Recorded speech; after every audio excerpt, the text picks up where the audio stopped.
Terima kasih saya ucapkan kepada pengurusi masjid yang bahagia, Encik Azni bin Muhammad selaku guru besar sekolah sekolah kebangsaan Pasuh 2, kepada Encik Azlin bin Musa GPKM, Encik Muhammad Rashid bin Kasah GPK Pentadbiran, dan kepada Puan Safinas binti Abdul Malik GPK Kum, serta guru-guru, ibu-ibu, anak-anak yang dirahmati Allah Subhanahu wa taala. Alhamdulillah, summa alhamdulillah. Syukur kita kehadrat Allah kerana dengan limpah kurnia kasih sayang Allah, hari ini kita bertemu lagi. Kita bertemu lagi, dek, kan?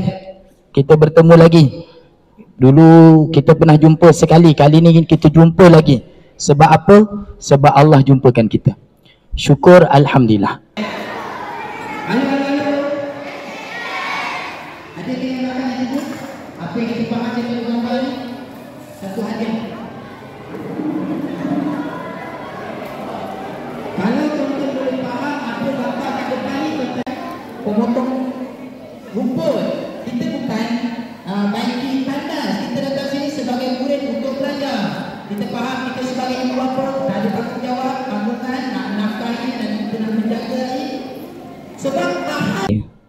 Satu hari bila ustaz tangkap saya sebab saya buat perangai, bukan ustaz ni, ustaz hidup lagi, Ustaz Syamil Bandar Baru, dia nak rotan saya. Dia nak rotan saya. Kawan-kawan saya semua kena 5 kali, saya kena sekali je. Kenapa saya sekali? Dia kata sebab kamu boleh berubah. Perkataan dia kata saya boleh berubah tu, dan apa yang kamu lihat hari ni, inilah dia.